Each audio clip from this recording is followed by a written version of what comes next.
Heart rate, i-check. Respiratory rate, hinga, i-check.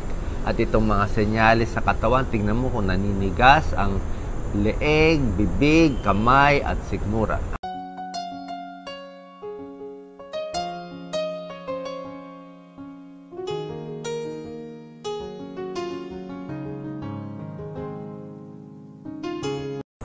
Magandang araw po, Doc Willie to. Stress ka ba? Nakita niyo ba itong model natin? Very stressed, dilat ang mata. Ang stress nanggagaling sa utak, sa dami ng iniisip, dami ng problema. Ngayong video po, meron akong magandang tip. May simpleng paraan para malaman kung stress ka na ba o hindi pa. Okay? Baka mamaya stress ka na, hindi mo pa alam. So, napakadali lang nito. 3 bagay ang tatandaan natin. First step, para malaman kung stress ka, i-check ang pulso. Okay? Sa kamay, ang pulso nandito sa may thumb area. Okay? Kakapain mo siya dito, ganito. Gamitin ng 2 daliri, kapain, hanapin yung pulso. Yung pumipintig yan ang pulso. Tapos, tumingin po kayo sa relos o sa cellphone. Ilagay nyo 1 minute, bilangin yung tibok ng puso sa loob ng 1 minute. Kadalasan, ang normal heart rate between 60 na tibok sa 1 minuto hanggang 90 na tibok sa 1 minuto. 60 to 90 ang normal. Pero sa pangkaraniwang tao, sa walang sakit, sa ordinaryong tao, mga 70 to 80 ang normal na heart rate. Paano mo malalaman kung stress ka? Kung lampas ng 80. Kung ang tibok ng puso mo, nakarelax ka, okay, kunan mo, 70 lang. Tapos, meron kang ka-meeting. Subukan mo kunin yung heart rate mo. May kausap kang boss mo. Aakyat yan ng mga 80 to 90 beats per minute. Pag 80 to 90, stress ka na konti. Pag lampas ng 90 to 100, let's say 95, super stress ka na. Kung lampas 100, mas stress ka pa. Okay? So, dyan mo malalaman kung na-stress ka na, kakapain mo ang pulso mo. Okay? Siyempre may exception yan. Pag nag-exercise ka, mas mabilis. Kung may mga sakit, mas mabilis. Pero sa ordinaryong tao, lampas 80 beats per minute, medyo stress ka na. Number 2, tip para malaman kung stress ka, tingnan mo ang paghinga. Okay? Nakikita nyo minsan yan pag may kausap kayo o may pinapanood kayo sa TV, sa cellphone. Pag ang isang tao na stress, mapapansin mo yung balikat niya, ayan, tumataas. Humihinga siya malalim. Sinabihan mo na isang bagay na kinagalit niya, hindi pa siya sumisigaw, pero nakita mo, humihinga na siya malalim. Diba? Humihinga ng malalim at mabilis. Yan, mabilis ang hinga. Sabihin, nagagalit na siya. Kasi ang normal respiration rate, ang paghinga natin, ang normal na hinga, mga 12 breaths per minute. Sa 1 minuto, 12 hinga lang. So, bawat every 5 seconds, isang hinga. Pag na-stress ka, hindi mo mapapansin, bumibilis ang hinga nila. Diba? Pag nagagalit yung tao, yan, no? Pag yung bata nagagalit, gumaganyan, no?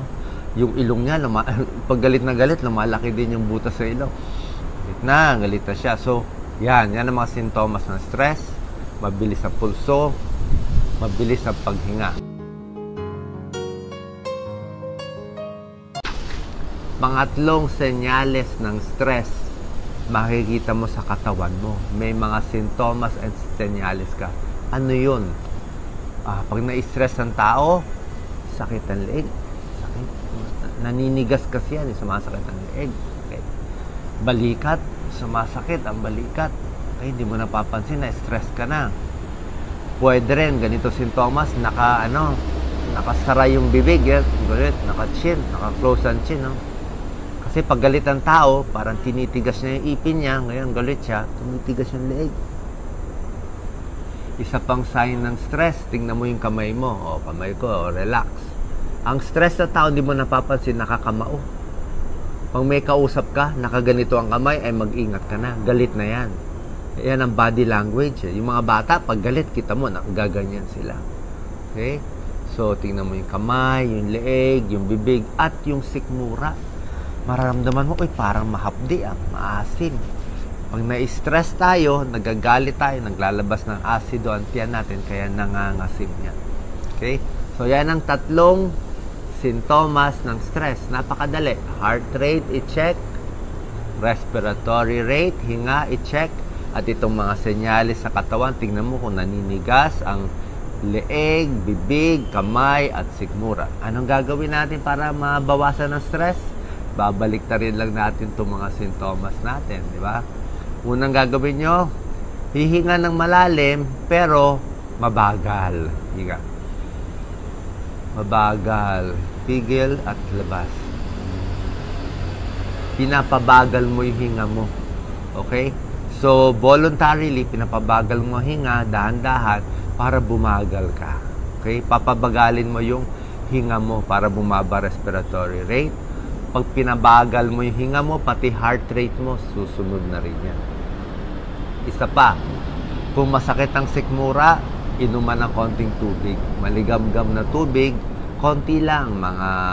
Kung ito yung baso, mga 1/4 glass lang, o konting lagok lang, 3 lagok, every 5 minutes para mahugasan yung asido. Saka pag inom ng tubig, nakaka-relax din eh. Maligam-gam na tubig. Pag masakit ng leeg, di-stretch mo konti, di ba? Masakit ng leeg eh, di ba? Yung tinuro ko mga stretch, panoorin nyo. Pag galit yung tao, nakaganito yung kamay niya. Minsan pag may kaaway ka, hindi mo mapapansin. Kaya, paano natin ma-re-release yung stress? Ganito itigas mo pa lalo. I-clench mo pa, tapos i-relax mo siya. Okay? Nakaganito yung tao, galit. Sige, sabi mo, dikit pa. Sige, ilakas mo pa, close, tapos i-relax.